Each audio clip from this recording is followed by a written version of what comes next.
آہستہ آہستہ وقت گزرے گا اور ہمارے درمیان نا انڈرسٹینڈنگ ڈیولپ ہو جائے گی. اور وہ اپنی پھوپھی کا بڑا شکر گزار تھا کہ بھی اس نے وہاں پہ یعنی کہ یو کے میں مقیم ایک برٹش نیشنل لڑکی کے ساتھ اس کی شادی کروا دی ہے, اور اب وہ یہاں پہ اپنی پھوپھی کے گھر بھی آیا جایا کرتا تھا. اور اسی طرح سے مطلب شروع میں کیا تھا کہ بھی یو کے دیکھنا, لنڈن جانا اور یہاں کی روشنیوں کو دیکھ دیکھ کے نا وہ بس خوش ہوتا رہتا تھا. پھر جی 1 مہینہ گزرا اور اس کے بعد کیا تھا کہ بھی ہانیہ کے والدین نے اور اسی طرح سے ہانیہ نے جو تھا نا اس کو اپنا اصل رنگ روپ دکھانا شروع کیا. اگرچہ کہ عاصم یہاں پہ آنے کے بعد ہانیہ کے والدین کے گھر میں ہی رہا, یعنی کہ ایک طرح سے وہ گھر دماد ہی بن چکا تھا, اس لیے گھر کے جو رہن سہن کے خرچے اور مطلب یہاں پہ رہنے کے جتنے بھی لیونگ ایکسپینسز ہوتے ہیں نا, وہ تو پہلا 1 مہینہ اس کو کوئی فیل نہیں ہوئے. اس کو یہاں پہ آنے کے بعد ایسا ہی محسوس ہو رہا تھا کہ زندگی جیسے واقعے میں ایک گلزار ہے, لیکن اس گلزار کو مطلب گزارنے کے لیے انسان کو جن کانٹوں پہ سے گزرنا پڑتا ہے نا,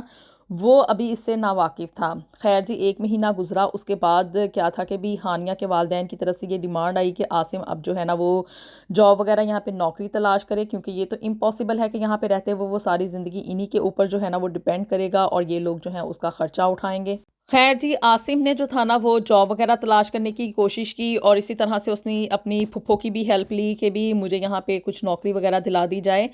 اگرچہ کہ اس نے ماسٹرز کیا ہوا تھا, لیکن یہاں پہ آنے کے بعد مطلب اس کی ڈگری جو تھی نا اتنی کو خاص پڑھی لکھی ڈگریوں میں تو شمار نہیں ہو رہی تھی, اس لیے اس کو جو جاب تھی نا وہ اور جاب سے ہی سٹارٹ کرنی پڑی. یہاں پہ اس نے پیزا مین کی ڈیلیوری کے طور پہ جو تھا نا وہ اپنی پہلی نوکری جو تھی نا اسے شروع کیا. اب یہ کوئی آسان کام تو ہے نہیں یہاں پہ ڈیلیوری کی جاب کرنا, اتنی زیادہ یہاں پہ سخت سردی ہوتی ہے, اور جب یہاں پہ فل مطلب سردی کا سیزن چل رہا ہوتا ہے نا, تو اس وقت موٹر بائک کے اوپر بیٹھ کے یہ پیزا ڈیلیوری کی جاب کرنا بالکل ایسے ہی ہوتا ہے کہ جیسے انسان کسی سرد خانے میں ایک سرد جہنم میں جو ہے نا وہ داخل ہو چکا ہے. لیکن چونکہ عاصم کو یہاں پہ یو کے میں آنے کا بڑا شوق تھا اور وہ پاؤنڈز میں کھیلنا چاہتا تھا, اس نے یہ ساری سختیاں جو تھیں نا اس کو برداشت کیا اور اپنی جو جاب تھی نا اس کو کنٹینیو کیا.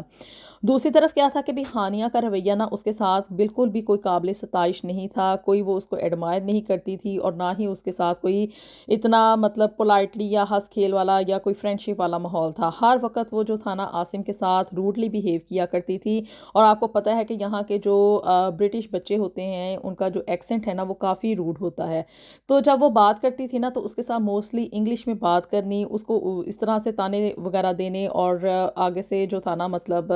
اس کو کسی بھی چیز میں ایڈمائر نہیں کیا کرتی تھی, بلکہ الٹا اس کو نا تانے وغیرہ دیا کرتی تھی کہ وہ جو ہے نا یہاں پہ اس کے اوپر ڈیپینڈ کر کے آیا ہے اور اس کا ڈیپینڈنٹ ہے, اور اگر وہ اس کے ساتھ شادی نہ کرتی, اس کا ویزا نہ لگواتی, تو کبھی عاصم جو تھا نا وہ یہاں پہ یو کے میں نہیں آ سکتا تھا. وہی نارمل طریقہ واردات جو کہ یہاں پہ رہنے والے برٹش پاکستانیوں کا نارملی ہوتا ہے اس شادی والے چکر میں. چونکہ ہانیہ عاصم کو دلی طور پہ پسند نہیں کرتی تھی, اور وہ یہ کبھی نہیں چاہتی تھی کہ پاکستان میں اس کی شادی ہو, کیونکہ وہ یہاں پہ جو تھا نا کسی گورے کے ساتھ شادی کرنا چاہ رہی تھی. وہ اس کا فرینڈ تھا اور سٹل وہ اس کا فرینڈ تھا, یعنی کہ شادی ہو جانے کے باوجود والدین کی نظروں سے اس نے چھپا کے جو تھا نا اس دوستی کو کنٹینیو کیا ہوا تھا, کیونکہ وہ کیا تھا کہ عاصم کے ساتھ شادی ہونے سے پہلے اس گورے کے ساتھ جو تھا نا کرس کے ساتھ وہ شادی کرنا چاہ رہی تھی. لیکن والدین کے بے جا اختلاف کے اوپر اور اس کی مطلب ڈانٹ ڈپٹ کے اوپر, ان کے ڈراوے کے اوپر آ کے جو تھا نا ہانیہ نے عاصم کے ساتھ شادی تو کر لی, لیکن کیا تھا کہ وہ اس شادی کو مزید کنٹینیو نہیں کرنا چاہتی تھی, جس کی وجہ سے کیا تھا کہ وہ عاصم کے ساتھ بڑا ہی روڈلی بیہیو کیا کرتی تھی. اسی طرح سے کرتے کرتے کیا تھا کہ بھی شادی کو 1 سال گزر گیا, اللہ تعالیٰ نے ان کو ایک بیٹی عطا کی, لیکن سٹل کیا تھا کہ بھی ہانیہ جو تھی نا وہ عاصم سے خوش نہیں تھی. وہ یہ چاہتی تھی کہ کسی نہ کسی طریقے سے میرا جو ہے نا وہ چھٹکارا وہ حاصل کر لے عاصم سے. اب کیا تھا کہ بھی یہاں پہ یو کے میں عاصم جو تھا اور جاب کر رہا تھا, کوئی اتنا خاص پڑھا لکھا نہیں تھا, اور اس کے لیے یہاں پہ بہت ڈھیر ساری ارننگ کرنا تو امپاسبل تھا.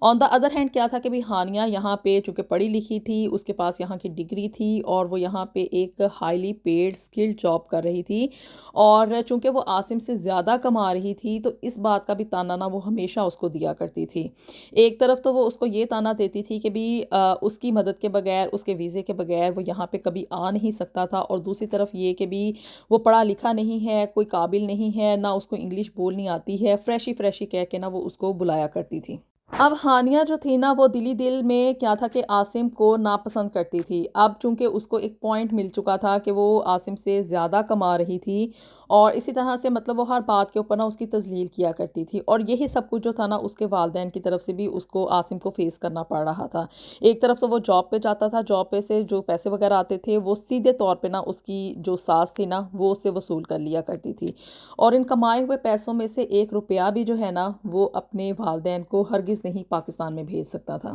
کیونکہ اس کی ساس کا یہ کہنا تھا کہ یہاں پہ رہنے کے اخراجات بہت زیادہ ہیں، گھر کا مطلب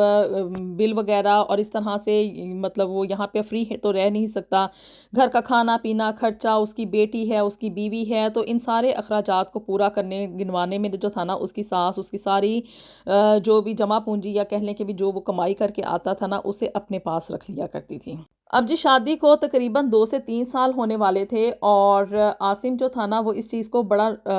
ڈیپلی جو تھا نا وہ نوٹ کر رہا تھا کہ بھی اس کی جو میرڈ لائف ہے وہ تو کوئی اتنی خوش آئند ہے نہیں، اور دوسری طرف کیا تھا کہ یہاں پہ اور جابس کر کر کے وہ اب تھکاوٹ سی فیل کرنا شروع ہو چکا تھا، کیونکہ یہاں پہ جو اور جاب ہے نا وہ بہت زیادہ ہارڈ ورکنگ ہوتی ہیں، اس میں بہت زیادہ محنت کرنی پڑتی ہے، اور اس کا آؤٹ کم یعنی کہ جو انکم جنریٹ ہوتی ہے نا وہ اتنی زیادہ نہیں ہوتی ہے، اور دوسری طرف اس کی بیوی کے تانے کہ وہ اتنا زیادہ کماتا نہیں ہے، حالانکہ محنت وہ ہانیہ سے زیادہ کر رہا تھا، اور اس کے برعکس کیا تھا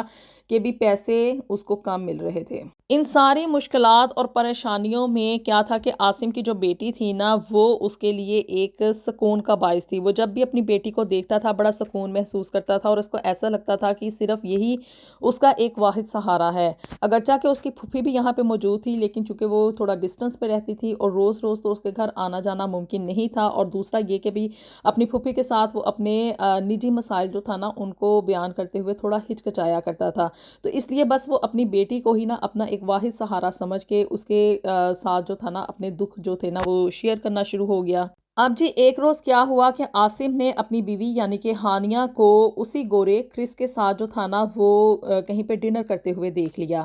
چونکہ ہانیہ عاصم کے ساتھ بہت زیادہ روڈ بیہیویئر رکھتی تھی، اور شادی کے اتنے سالوں میں کبھی بھی وہ عاصم کے ساتھ آؤٹ سائڈ ڈنر کرنے کے لیے نہیں آئی تھی، نہ کبھی وہ لوگ آؤٹنگ پہ گئے تھے اور نہ ہی کبھی ہنی مون پہ گئے تھے۔ یہ سب کچھ دیکھ کے نا عاصم کو بہت برا لگا کہ بھی وہ وہاں پہ ایک گورے کے ساتھ بیٹھی ہوئی کھانا کھا رہی ہے اور ہنسی مذاق چل رہا ہے،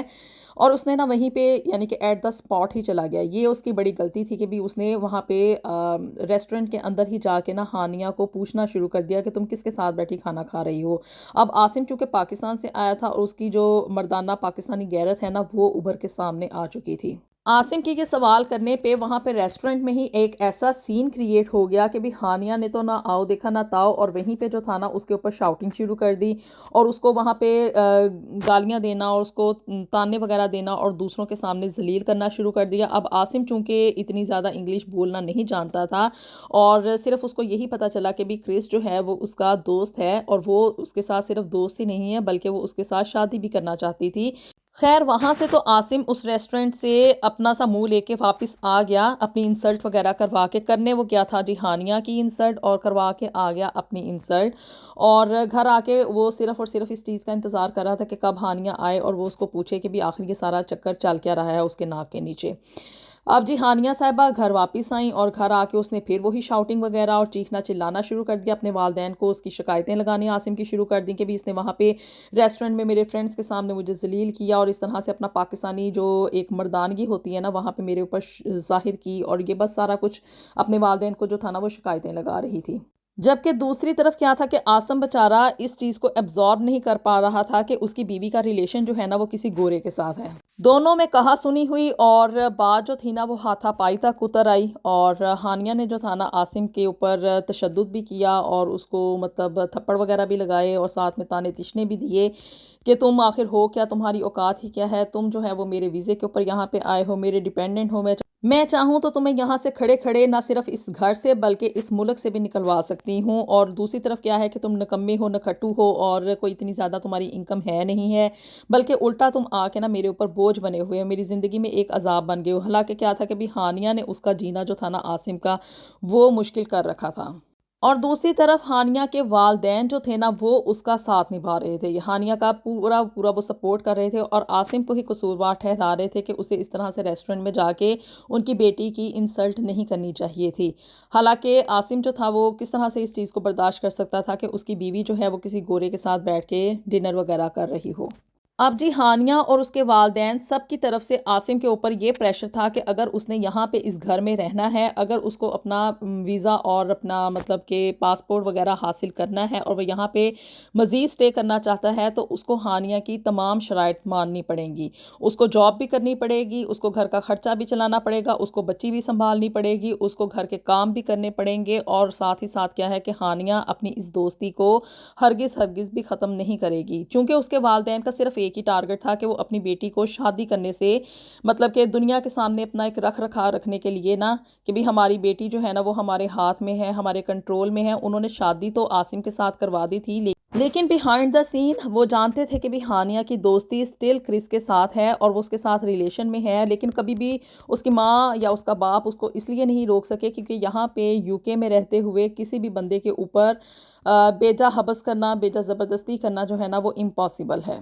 کیونکہ ہانیہ ان کی ایک بات یعنی کہ شادی کی شرط جو تھی وہ مان چکی تھی۔ اب اگر وہ اس کو روکنے کی، اس کی دوستی کو روکنے کی مزید کوشش کرتے، ایک تو یہ تھا کہ ان کی بیٹی نے ان کو چھوڑ کے چلے جانا تھا، اور دوسرا وہ پولیس بھی کال کر سکتی تھی۔ چونکہ اب بات فلی طور پہ کھل کے سامنے آ چکی تھی اور عاصم اب ساری سچائی جو تھا نا وہ جان چکا تھا کہ ہانیہ کی دوستی جو ہے نا وہ کرس کے ساتھ ہے اور وہ اس کے ساتھ ریلیشن میں بھی ہے۔ اب کیا تھا کہ بھی عاصم کے پاس دو راستے تھے، یا تو وہ اپنی اس پاکستانی غیرت کو سامنے مد نظر رکھتے ہوئے ہانیہ کو چھوڑتا اور اس ملک سے چلے جاتا، اور دوسری طرف کیا تھا کہ وہ ہانیہ اور اس کے والدین کی رکھی ہوئی تمام شرائط کو مانتا اور اپنا ویزا مزید ایکسٹینڈ کرواتا اور یہاں پہ یو کے میں ہی سٹے کرتا۔ اس نے نا یہ ساری بات جو تھی نا اپنی پھپھی کے ساتھ ڈسکس کی کہ بھی ہانیہ جو ہے نا وہ ایک بد کردار عورت ہے اور اس طرح سے اس کا ریلیشن جو ہے وہ کرس کے ساتھ ہے، اور مجھے جو تھا نا صرف یہاں پہ ایک بلی کا بکرا بنا کے ایک پپٹ کے طور پہ لایا گیا اور مجھے استعمال کیا گیا۔ اس کی پھپھی کے لیے یہ ساری باتیں مطلب کچھ نئی نہیں تھی، چونکہ وہ یہاں کے سسٹم کو جانتی تھی اور یہاں کے مطلب کلچر میں رہتے ہوئے جو پاکستانی پیرنٹس کو پرابلمز درپیش ہوتی ہیں وہ ان کو اچھے طریقے سے جانتی تھی۔ تو اس لیے اس نے عاصم کو جو تھا نا وہ یہی مشورہ دیا کہ اس کو اپنی شادی کو ہی کنٹینیو کرنا چاہیے، اس کو ہانیہ کی تمام شرائط مانتے ہوئے اس کے سامنے سر تسلیم خم کر دینا چاہیے، چونکہ اب اس کی ایک بیٹی ہے اور اس کو اپنی اولاد کے بارے میں سوچنا چاہیے۔ اگر اس نے یہاں پہ کوئی اونچ نیچ کی عاصم نے اور وہ یہاں سے ہانیہ کو طلاق دے کے واپس پاکستان چلا جاتا ہے تو یہ بچی جو ہے نا وہ ہانیہ کے پاس ہی رہے گی، کیونکہ یو کے کا قانون ہے کہ اولاد جو ہے وہ 18 سال کی عمر تک ماں کے پاس ہی رہتی ہے۔ تو اپنی بچی کو تو تم بھول جاؤ کیونکہ وہ ساری زندگی تمہیں نہیں ملے گی، اور کیا ہے کہ بھی اب چونکہ ہانیہ کے والدین اس کو مزید روک نہیں سکتے تو ہانیہ کرس کے ساتھ شادی کرے گی اور تمہاری بیٹی جو ہے نا وہ گوروں کے گھر میں چلی جائے گی، اور الٹیمیٹلی کیا ہے کہ تمہاری جو اولاد ہے نا وہ گوری بن جائے گی اور بے راہ روی کا شکار ہوگی۔ چونکہ اب تم کچھ نہیں کر سکتے ہو، تم اس دلدل میں پھنس چکے ہو، تو اب اس سے نکلنے کا بہتر راستہ یہی ہے کہ تم اب اپنی اولاد کے بارے میں سوچو اور ہانیہ کا دل جو ہے نا اس کو بدلنے کی کوشش کرو۔ عاصم بیچارہ مرتا کیا نہ کرتا، اس کو یہ شادی جو تھی نا اس کے گلے میں ایک ایسے توق کی طرح پھنس چکی تھی۔ ایک طرف تو کیا تھا کہ اس کے لیے ہانیہ کا یہ روڈ بیہیویئر اور اس کی بے راہ روی جو تھی نا اس کو ایبزارب کرنا بہت زیادہ مشکل ہو رہا تھا، اور دوسری طرف وہ اپنی بیٹی کی طرف دیکھتا تھا کہ اگر میں اس کو اس دیار غیر میں اکیلا چھوڑ کے چلا جاؤں گا تو یہ تو یہاں کے کلچر کے مطابق واقعے میں گوری ہی بنے گی۔ اس نے اپنی اولاد کی خاطر یہ زہر جو تھا نا وہ ہنسی ہنسی پی لیا اور اپنی زندگی کو عذاب میں ڈال کے اپنی اولاد کو اس دلدل میں سے وہ باہر نکالنا چاہتا تھا۔ اس نے ہانیہ کی غلامی منظور کر لی، اور یہ سب کچھ جو تھا نا صرف اور صرف اس نے اپنی بیٹی کو اس بیڈ کلچر سے بچانے کے لیے کیا تھا۔ اسی طرح سے زندگی چلتی رہی اور ہانیہ نے اپنی دوستی کرس کے ساتھ ساری زندگی نہیں ختم کی۔ ہانیہ کے والدین کی کچھ عرصے کے بعد ڈیتھ ہو گئی۔ اب عاصم کی شادی کو ہوئے ہوئے تقریباً 15 سے 18 سال ہونے کو تھے، اور عاصم نے جو تھا نا اب اپنا پاسپورٹ یعنی کہ یو کے کی جو نیشنلٹی ہے نا وہ لے لی تھی۔ اب زندگی چونکہ آگے سے آگے کی طرف چل رہی تھی، اس کی بیٹی تقریباً سمجھدار ہو چکی تھی۔ جیسے ہی عاصم کی نیشنلٹی ہوئی اس نے ہانیہ کو طلاق دی اور اپنی بیٹی کو لے کے وہ واپس پاکستان آ گیا۔